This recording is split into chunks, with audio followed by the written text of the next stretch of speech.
What I got is the stuff everybody's missing on the test. Okay. So I'm kind of going by branches of government. I'm just kind of going through the stuff on the test that I'm seeing a lot. So on the president, a lot of folks missing this thing. The War Powers Act, been a long time since we talked about it. It was passed right after Vietnam. I remember the Gulf of Tonkin resolution was the thing that allowed Johnson to go into Vietnam. And if you will recall, it gave him as much time as he wanted to send as many troops as he wanted into Vietnam. And so 10 years later, everybody's feeling bad about it. Congress feels like this is what got us stuck in Vietnam, so they need to take some war-making power away from the president. He's become, they called him the, Nixon and Johnson were called the imperial presidencies. And so they passed the War Powers Act that puts limits on the president's war powers. So the president, when he sends troops somewhere, he's got 48 hours to notify Congress that he's done it. You know, he's still got the element of surprise, but within 48 hours, he's got to notify Congress. If they don't approve of it, he's got to get the troops out of wherever it is or start withdrawing within 60 days, and he's got 90 days. He's got another 30 days to get them all out after that. Total of 90 days. So your key number is 48, 60, 90.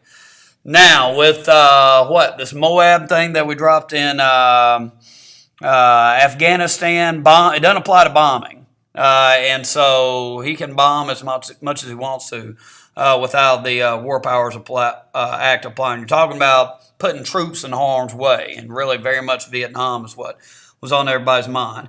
Now, having said all this, they passed in 1973. Let's put that on there so that you know it's right at the end of Vietnam. It got passed in 73. It's never been used. Congress would have to tell a president to bring the troops home, and that's kind of undermining that rally effect. Remember the rally around the flag effect when there's a crisis? So the president of the United States saying, we've got to send these troops to protect Americans, and then Congress is saying, no, I'm not going to support the president. So it's always been kind of bad politics. It may be unconstitutional. There are those who think the War Powers Act is unconstitutional, but it's never been used. Congress has never used it. But this part, the second two bullets right here are what you got to look out for. Those are two kind of things that come up on test questions. Okay, the roles of the president. So we're looking at, and I don't like what I've got this one here either. Let's get rid of this part right here. I've just got pictures that go with it. So there's two types of roles, the way I'm seeing these multiple choice questions. And so you're going to have your constitutional roles, things that the Constitution listed that the president was going to do. And so what we're trying to think about really throughout the course, and it may be that I've forgotten to say that a little bit, you want to think of the view of the founders and then how things turned out. And there's always kind of a contrast there. The government's always doing more, the president's doing more. So the founders knew that the president was going to be the commander-in-chief. Hamilton in Federal 70 says you need an energetic executive that's going to act quickly. You can't wait for a committee meeting to decide whether to send troops into some crisis situation. So he's the commander-in-chief. Also, he's the chief executive. So he signs bills and he appoints. As chief executive, he appoints people to be in the cabinet or the executive branch. He also appoints judges. There's President Trump announcing that Gorsuch is his nominee for president. And then he negotiates treaties with other countries or meets with other heads of state. There he is recently meeting with the leader of China. Okay, so we have this situation. The constitutional powers of the president are not all that much. Article 2 is kind of short, real short compared to Article 1. But he's real strong and important. The President of the United States really has more power than Congress does, or is more significant than Congress is. His power has evolved over time. And it comes out of crises. I think we said in one class, maybe not the other. World War II and the Depression. So Roosevelt, wars and crises. Roosevelt, as always, is kind of your turning point. Okay, then you have the informal roles. And notice I'm trying to get pictures to go with what we're putting. I think some of these other videos, I'm just putting a whole bunch of words, and I'm not sure if that helps or not.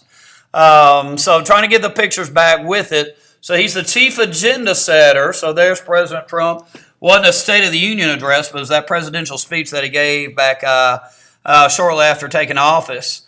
And the State of the Union is listed in the Constitution, but Congress was, the founders felt like Congress was going to be the lawmaking branch. They'd be in charge of the agenda. But since the New Deal, the president has been in charge of what kind of laws get proposed in Congress, generally speaking. And so he has kind of become the chief agenda setter, but that's not in the Constitution. All right, also the chief of state, we saw when we covered the presidency, we saw George W. Bush throwing out the first pitch. Most recently, the chief of state event with Trump has been the New England Patriots came to see the president last week, I believe it was, to celebrate their Super Bowl victory over the Falcons. Okay, and then representative of the nation. Remember when we talked about before, we looked real hard at Clinton and his personal problems. And I'm putting Kennedy with Marilyn Monroe here because this is another thing that has evolved over the years. Nobody wrote about Kennedy's affairs when he was president. Everybody wrote about Clinton's affairs when he was president. So over time, this notion that the president in his private life is supposed to be a good role model is something that's evolved, not in the Constitution. All right, so you got the ones up here that are, and then the ones up here that are not. Okay, so you're matching it up. I'm going to stop for a second. So in other words, you got the War Powers Act, what it goes with, and then there's 3 of them that are in the Constitution and 3 of them that are not. Okay, so I'm hushing.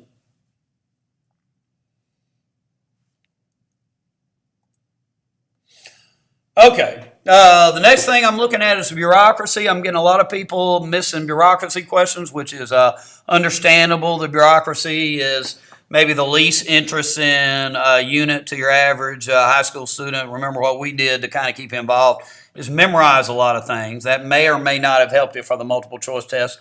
I'm not sure. But there's 4 parts of the bureaucracy. You got your cabinet, you got the independent executive agencies, government corporations, and regulatory commissions. So we're going to go through all these. First is the cabinet. We've used this phrase several times. The cabinet members tend to go native. They are working with their executive department all the time. They spend much more time with their department than they do with the president. So as a result, they become more loyal to the president. To the cabinet department, the executive department, than to the president. So the result of that is he tends to not rely heavily on cabinet members. The cabinet appointees are almost kind of political appointees that are appointed as members of different groups, maybe business groups or ethnic groups or something like that. So politics goes into the role in cabinet appointments just the way it does in judge appointments. And you'll see they're not as close to the White House staff. So this is President Trump has this place that he goes in Florida, Mar-a-Lago, I think is the way you pronounce it. So here we have a picture of him talking to his closest advisors in Florida there. And of the, what it looks like about 10 people are there, 2 of them are in the cabinet. Tillerson is the Secretary of State. This guy Munchin is the Secretary of Treasury. Everybody else are in the White House staff in one way or another. So you got about 8 that are in the White House staff and then 2 that are in the cabinet. Okay, of the cabinet positions that are closest to the president, top 4 are going to be Secretary of Defense, Secretary of State, Secretary of Treasury, and there is no Secretary of Justice. If you remember, the leader of the Department of Justice is called the Attorney General. Other cabinet departments are just not as important. The Department of Interior, Department of Agriculture, a lot of those cabinet departments kind of created in the middle of the 1800s. We were expanding and related to land. Most of the stuff the President of the United States is not really related to American land. And so these folks are not as close to him as these top 4 are. Remember, there's 15 all total. Okay. So the second part of bureaucratic agency are called executive agencies, and they're called independent executive agencies because they're not in the cabinet. So they serve similar functions. This is almost the exact slide I showed you back right before Christmas. Now they're smaller than a cabinet department. They may one day be a department. They don't quite fit. What they do doesn't quite fit in a cabinet department. For example, NASA was Exhibit A for that. And while NASA has military applications, the military is not the number one thing that NASA does, or at least it's not the only thing that NASA does. So putting it in the Defense Department wouldn't fit. All right, the FBI, the CIA, the Bureau of Tobacco, Alcohol, and Firearms. Remember, we look at the ATF with that film about David Koresh and the Branch Davidians in Waco. The Drug Enforcement Agency and the FAA, Federal Administration, what's called Aeronautics Administration. So that handles airplanes, make sure they don't crash into each other. And so those are 6 examples of independent executive agencies. All right, so you got the cabinet, and you got executive agencies that are not in the cabinet, so they're called independent executive agencies. All right, next are the corporations. All right, and they're government-run businesses, and they make a profit, but they don't try to, they're not trying to maximize the profit. So the government sets them up to serve the public good and then helps pay for it by charging a fee for the service. Also, if you work for one of these, if you're not doing the job well, they're easier to hire or fire. Examples of that: Post Office, AmeriCorps, that's paying young people. You cannot major in education and make real good grades, and you get a teaching job for AmeriCorps first couple of years after college. So it's designed to encourage kind of idealism. Corporation for Public Broadcasting. In the president's proposed budget, it's cut out entirely. And then Amtrak, the government-run train. All right, so that's government corporations. Okay, and then the last one's regulatory agencies. They regulate, and again, they're independent, but this time they're independent of the president. He's not telling them what to do at all. And they're supposed to be kind of nonpartisan with an equal number Democrats and Republicans on them.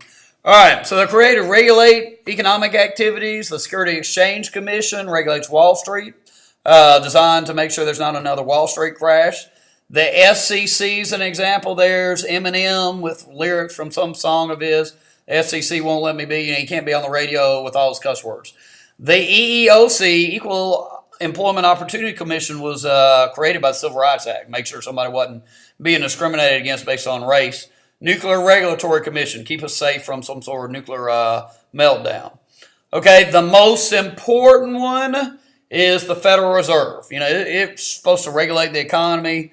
There's a picture of the Federal Reserve Bank in Washington, D.C., and the way it does is by raising and lowering interest rates. And remember, that's called monetary policy, as opposed to fiscal policy, which is the government trying to regulate the economy with taxing and spending. Okay, there you go. Match all that stuff up. All right, and it's 1-to-1. 5 numbers, 5 letters.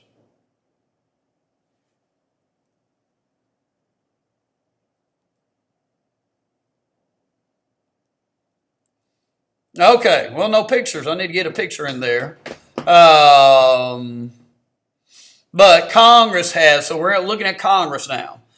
All right, lots and lots of people are missing questions. I think both the tests we had this question on it. A standing committee. A standing committee is a permanent committee. It's just a regular old committee with our committees in our congressional hearings are standing committees. There's 21 standing committees in the House. I'm just going to say the word standing a bunch of times. 17 standing committees in the Senate. That makes sense because there's more people in the House.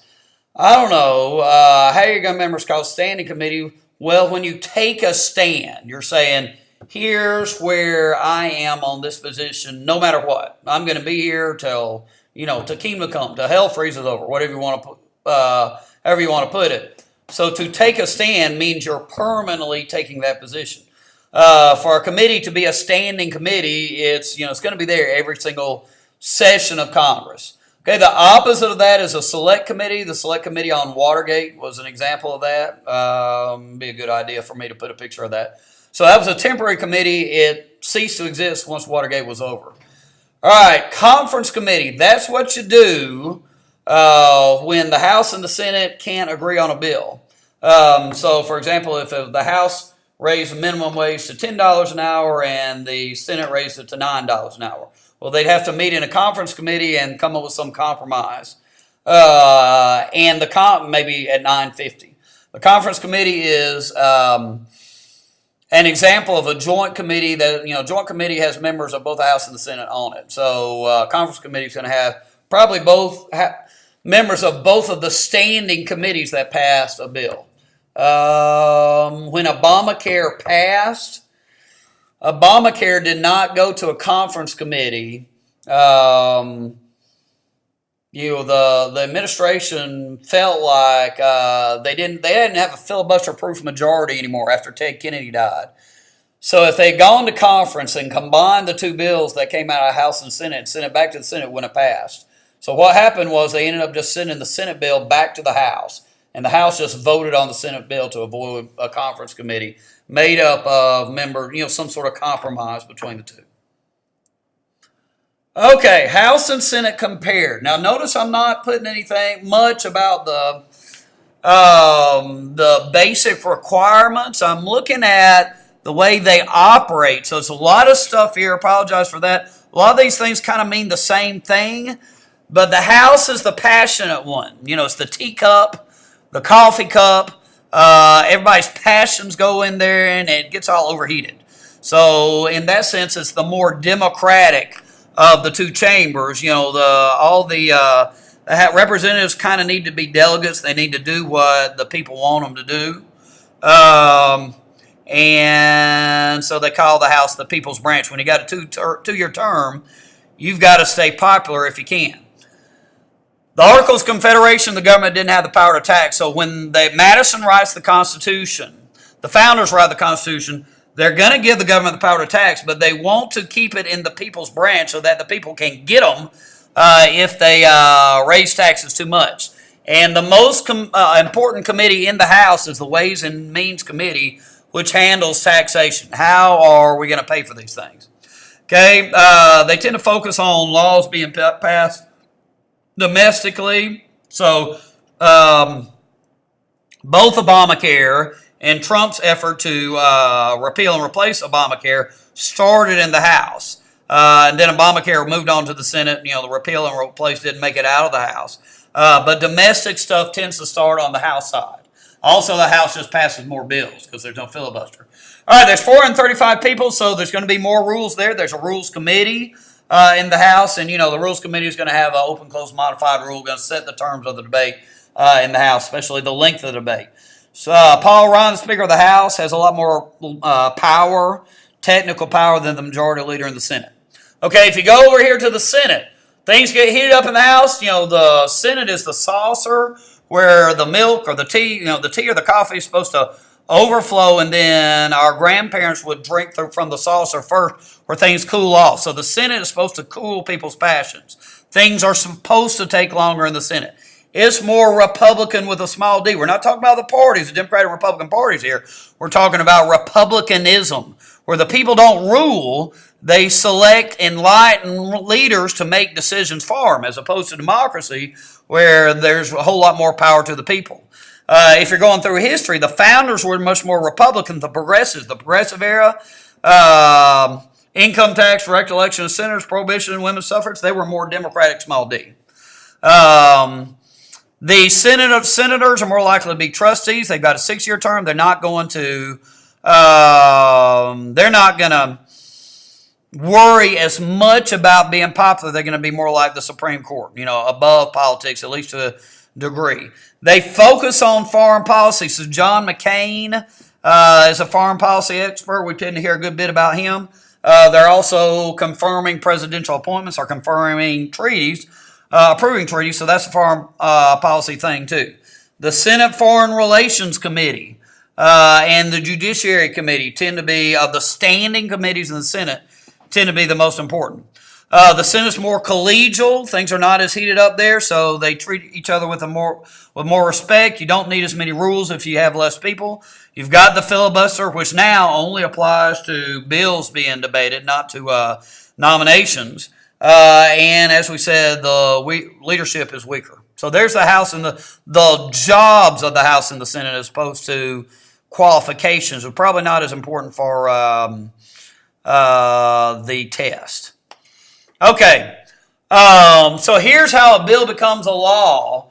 I'm changing what I'm saying about it a little bit. What we said is accurate, but I want to match up their lawmaking process that I'm kind of seeing on test questions with the lawmaking process that I'm giving you, because I'm seeing some folks miss questions on lawmaking. All right, yeah, both the House and the Senate. Dang it. That doesn't say Senate over there, does it? Okay. Both the House and the Senate.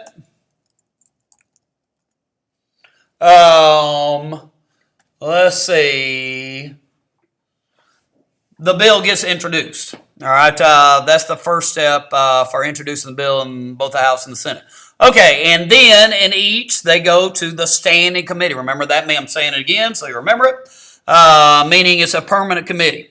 All right, now the HTDAV, you remember that? That could start on the subcommittee level. Having said that, I haven't seen anything about subcommittees on any of our practice tests. So I'm going to say the HTDAV, the hearing, the testimony, the debate, amending, the voting, all the stuff we did in class takes place in a standing committee. So if it doesn't go to a subcommittee, it doesn't have to go back to the standing committee. What we said was committee, subcommittee, committee. Every time you think the word committee, you're thinking standing committee. Okay, in the House, it goes to the Rules Committee. The Rules Committee is going to set the time limits on the debate and say what kind of amendments are allowed. An open rule, which you almost never get in the House, means you can talk about it as long as you want to, and amendment as much as you want, much as you want to, even riders. A closed rule means that strict time limits, no amendments. Modified rule would maybe mean a decent amount of time, and the amendments have to be germane to the bill. No riders allowed, no irrelevant amendments allowed. Okay, when it goes to the House floor, they debate it. The minute they amend it, they vote on it. You don't have hearings on the House floor. On the Senate side of things, standing committee, the exact same thing. Then, after it comes through the committee system, it's going to the Senate floor where the filibuster is allowed.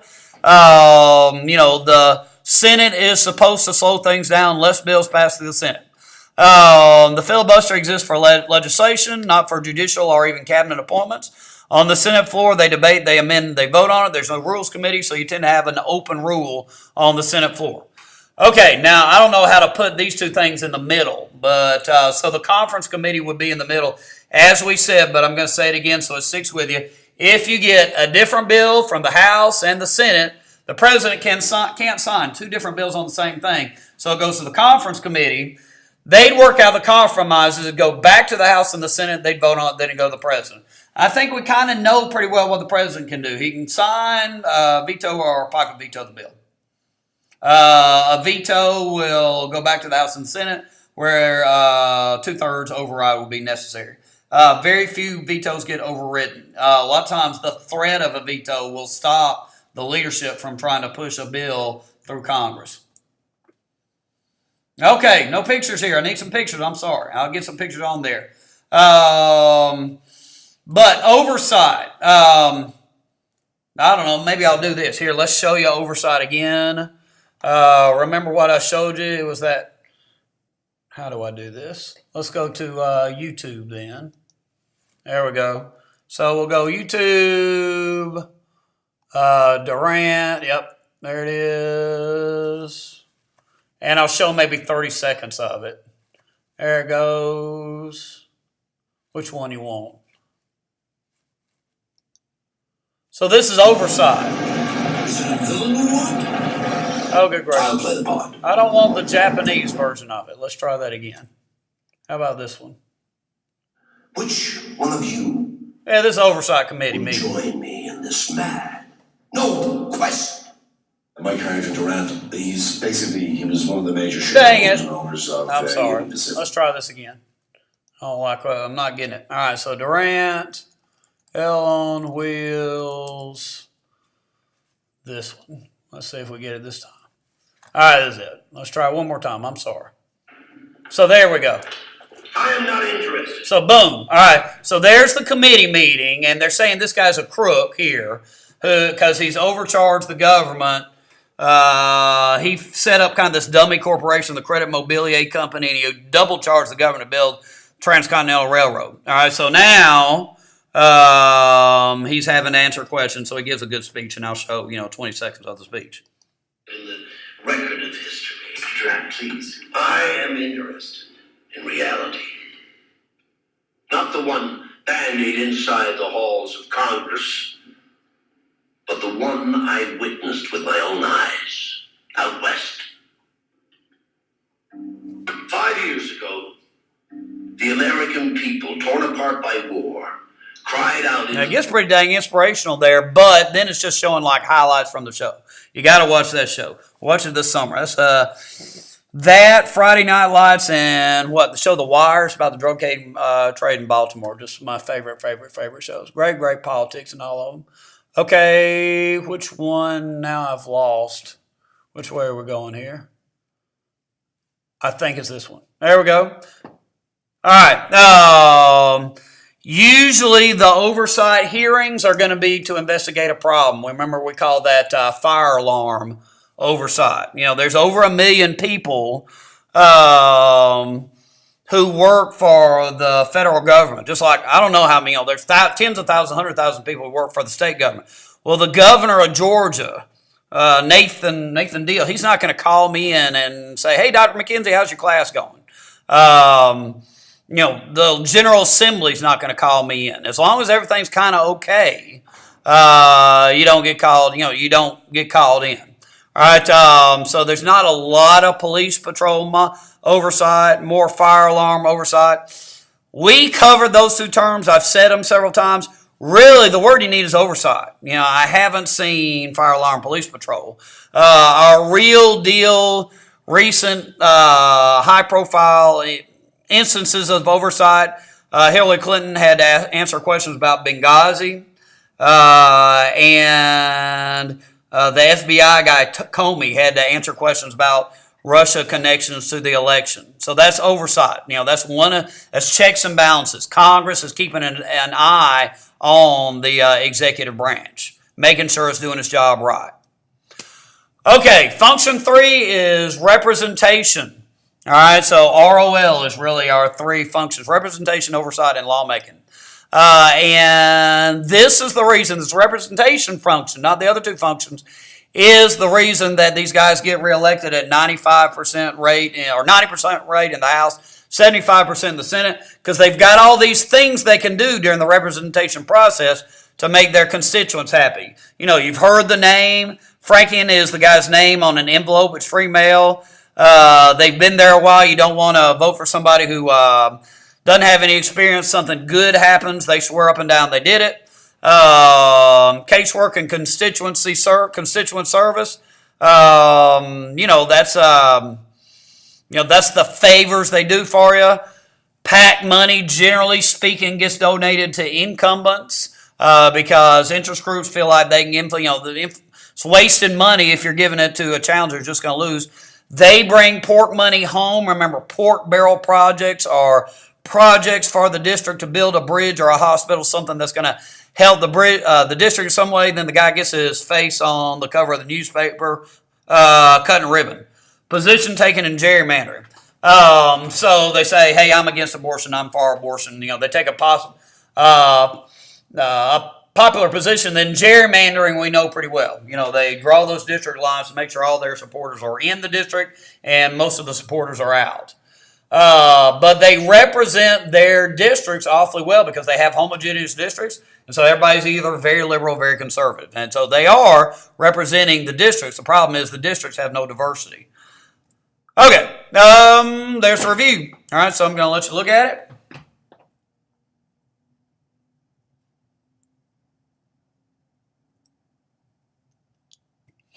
Okay, is this number 4? I think this is number, according to that. All right, this is number 4.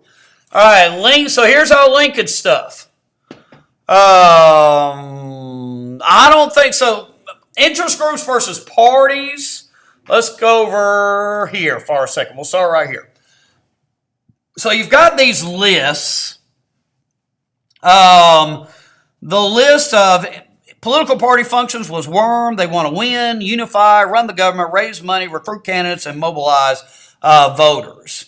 But, of those, you want to take note, they want to win. So they want to win. They want to take over government so that they'll be in charge and make all the laws themselves. On the other side, the interest group, their number one goal is to win the issue, is what the two teachers said. They're not trying to put a guy in there. They're taking the guys that are already in there and trying to persuade them to go their way on bills. So they're trying to influence policy is the way they put it. Whoever made this thing argues that political parties is more about the elites. The party leaders are kind of running things. In terms of choosing the candidates, they don't do that quite as well anymore. But they certainly run things in Congress, and they raise a lot of money. So they run things that way. Pluralism is Madison's interest group theory. How do you keep you control the effects of the factions by spreading them out and they kind of offset each other. The theory of hyperpluralism is that there's just too many things going on. Here at Calhoun, I'm not taking shots. I got no more shots to take. I said what I had to say about, missing class. There's absolutely nothing personal. If in the morning there's exactly 0 people in my class or fourth period, I don't want you to think for a second that y'all been anything but great. Y'all been great. It's with the schedule, not any individual. So if I ruffled any feathers, wasn't my intention. I get worked up. Okay, but the hyperpluralist theory is that, we've got the runway show and you've got lots of other activities, and then there's senior skip day, and so school gets drowned out there. Or in the case of government, you've got all these interest groups, and the government just can't tell them no. It's overwhelmed by the activities of these interest groups. Okay, on the left side of things, so that's hyperpluralism. Pluralism, according to this guy, he's putting the the elite theory that a few folks in charge are with the parties. Okay, that's pretty good. That's a pretty good way of looking at it. Okay, over on this side, the two-party system. Okay, why do we have a two-party system? This thing called the plurality single-member district. Congressional election. In other words, we have a congressional election. We have a congressional district. Tom Graves is our one and only guy. Now, he's popular here, but let's say 60% of Gordon Countyans hated his guts. If they ran 10 different people against him, well, that would split that 60% up 10 different ways, and he'd get reelected. But if it's his 40% against everybody unifying around one person, all 60% of the other folks unifying around one person, well, then they win. So the fact that whoever gets the most votes win, that's called plurality, supposed to majority, and that every district has only one member. It's not proportional representation, where if you get 20% of the votes in Congress, you get 20% of the representation. That's what they got in Europe. So that's called the plurality single-member district. We looked at that. We illustrated that with the Lion Kingdom. You might look that up on YouTube if you want to, or in class. If you ask me to, I'll play it for you again. All right. In the Electoral College, all the states, 48 of the states, except for Nebraska and Maine, are winner take all. So remember, and people miss this on that quiz, Georgia has 14 representatives. You add the 2 senators to it, meaning 16 electoral votes. If Trump got 54% of Georgia, that means he gets all 16 electoral votes. So the winner-take-all idea is you've got to get the most votes. And so splitting up between really liberal and kind of liberal and moderate and center-left, or, really conservative and kind of conservative, et cetera, it's not going to work. You got to have an opposition. Remember what the third party does. The Green Party candidate and the Libertarian candidate kind of hurt Clinton in several states. So if they hadn't been in there, if there had just been 2 candidates, maybe Clinton wins some of those Rust Belt states. I don't know. But the Green Party candidate, Jill Stein, and the Green Party candidate, Johnson. No, she was Green Party candidate, Libertarian. Did not help Clinton at all in those Rust Belt states. Okay, other reasons we've got, we're moderate. We're more moderate than Europe is. We've never had really a labor movement here, so we're a little farther to the right. And we've always had two parties, so tradition kind of pushes that. All right, remember what the two teachers said about third parties. They're like bees. They bring up a new issue. They sting the two parties with their new issue. But then the two parties take that issue over, and then the third parties go and die. The third parties also play the spoiler. So what was it? Teddy Roosevelt's Progressive Party spoiled things for Taft and the Republicans in 1912, so Wilson got elected. The Green Party in 2000 spoiled things for Al Gore and the Democrats, so Bush got elected. So they bring out, the good thing they do is they bring up new issues. The bad thing they do for folks who are like-minded to the third party is they spoil things for the major party that's closest to that third party. If you don't understand that, ask each other, ask me about it. Please, please, please, in class, ask questions. There's no dumb question. We're just trying to get this stuff down. Okay, the Electoral College. A lot of people still a little confused on the Electoral College. So each state gets, so there's Texas right there. 2008, it got 34 electoral votes, meaning it had 32 representatives plus the 2. So go through about 5 states and tell each other, how many representatives does that mean this state had in 2008? 15 electoral votes, that meant it had 13 representatives. 27 electoral votes, that means Florida had 25 representatives. 34, that meant it had 32. 55, that meant it had 53. So you add the number of electoral votes in the House of Representatives plus the 2 senators. All right, 435 plus 100 plus 3 for Washington, D.C., thanks to the 23rd Amendment, comes out to 538 electoral votes. 538 divided by 2 is 269, so you need to add 1 to that, so that's 270. All right, let's see. The states are winner take all, so that encourages the two-party system. So if you get 51% of that state, you get all the electoral votes in the state. So the grand total, 538 electoral votes, 270 to win. Okay, ask me a question about that. Please, please, please ask questions if you're having a hard time about that. There are no dumb questions. The only dumb thing is not to ask a question and then miss it on the test. Let's get this stuff down. Okay, the media and elections. Not much to say about media. There's the roles. One thing you want to do is you want to note that there's multiple words. You get synonyms for this role, so they're the watchdog that tells us about the bad stuff. Gatekeeper and agenda setter means the same thing. They tell us what to think about. So you got an interest group that's got smart leaders doing good work, but if they never get any attention from the media, they lose out. Scorekeeper or horse race coverage, they're telling us about the polls. The gist of all this stuff is they're kind of looking at day-to-day political activities. It's not substantive. They're not looking deeply at issue positions is the criticism. It's kind of shallow coverage. If they have substantive coverage, we change the channel, click onto a new website, buy a different newspaper. So it doesn't pay. It's not their interest to have deeper coverage. All right, the elections, 2-step process. Primary, the primaries in the general election. A primary is a party election like we have in Georgia. You just go in there, you vote on a screen. A caucus is like in Iowa where you have a party meeting, you get in the corners and you argue with each other a little bit and you have a couple of rounds worth of voting. Remember we did that with our political philosophers, the second full day of class. All right, the general election, there you go, 270 is a majority of 538. Okay, so there's our review.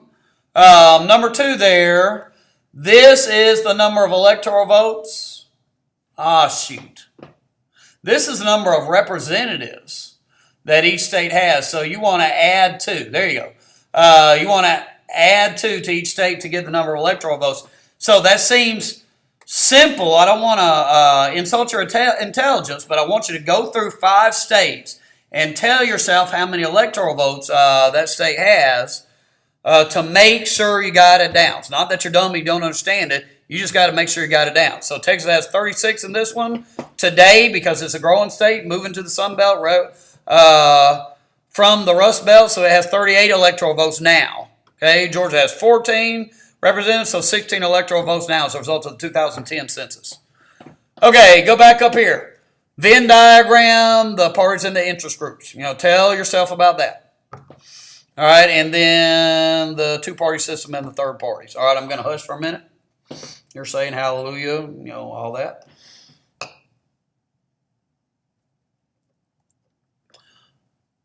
Okay, is this number 5? Yep, that's right. Okay, I think this is the last one. Let's see if it is. Yep. Like on that other video, we've covered foundations well enough to where we're not missing that many of the foundation questions. I'm going to go back to foundations this week again because it's so important, but we're doing kind of okay on those questions. All right. Let's see. Campaign finance.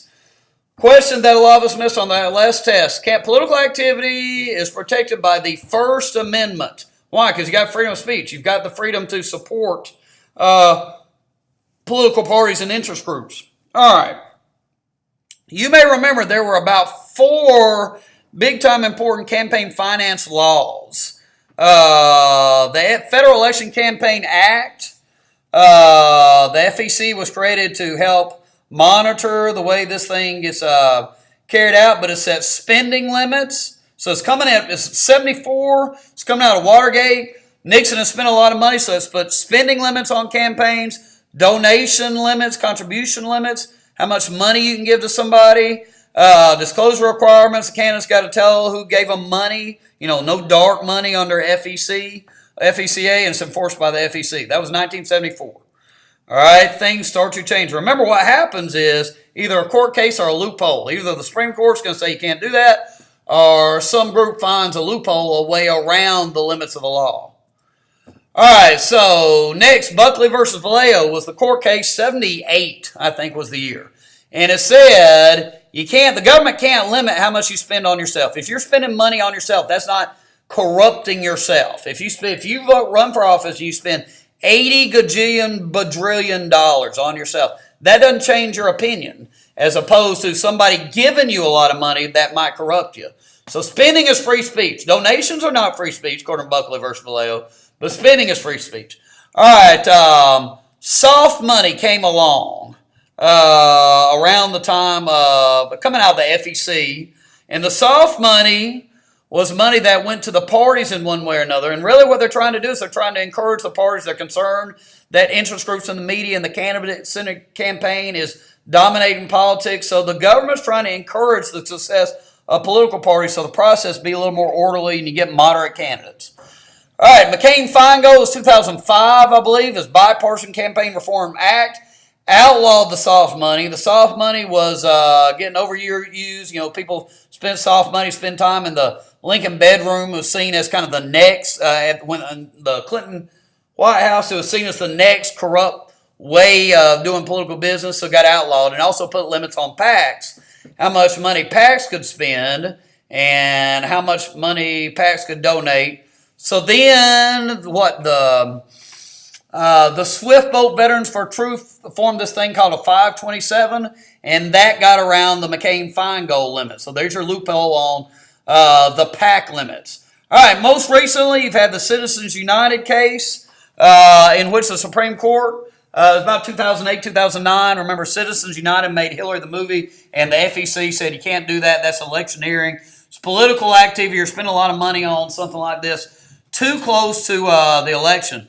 And they got mad because, the Democrats, Roger Moore had run that Democrat movie, Fahrenheit 9/11. Fahrenheit 9/11. And so they sued the FEC, and the Supreme Court ruled that there's no limits, that a corporation is a citizen, the legal equivalent of a citizen, and there's no limits on corporate spending. Now, they can't give the money straight to the candidate, but they can run independent ads of the candidate, and you can dang sure tell who they're for and who they're against.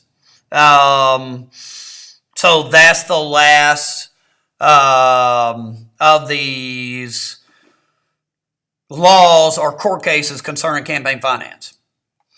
All right, policy stuff. All right, just about the last thing we did. So last thing we did before we hit civil liberties, civil rights.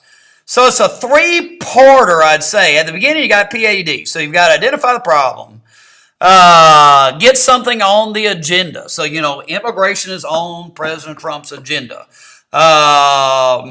Obamacare is on President Trump's agenda. Infrastructure seems to be on the agenda, kind of. I can't tell, but it seems to be. So But things get on the agenda, and then the government decides that, in fact, it's going to do something about it. So then the question is, step 2, how much is it going to do? Is it going to be comprehensive reform, or is it going to be incremental reform? You're going big, you're going small. The tools, are they going to use taxing and spending? Are they going to use penalties? What tools are they going to use to get people complying with what the government wants to do? And then who delivers the service? Will it be the national government, the state governments? Will it be private businesses? Will it be charities? All right, and then the last step, and I would say for our purposes, maybe agenda right here. I saw a question about that, and then part 3 right here. The bureaucracy is in charge of implementation. So you can look at this part. Somebody else made a slide over here saying kind of the same thing.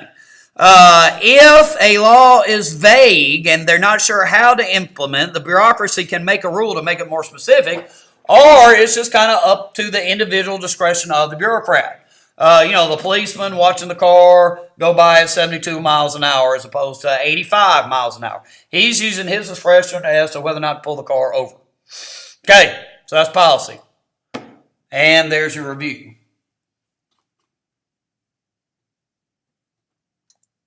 And that's it. That's back to that other thing. All right, let's see how long it lasted. One more time. Hey, I get worked up. So none of it's personal. Absolutely none of it's personal. I may get mad, but that doesn't change, what I think of the senior class. Y'all been nothing but phenomenal. All right.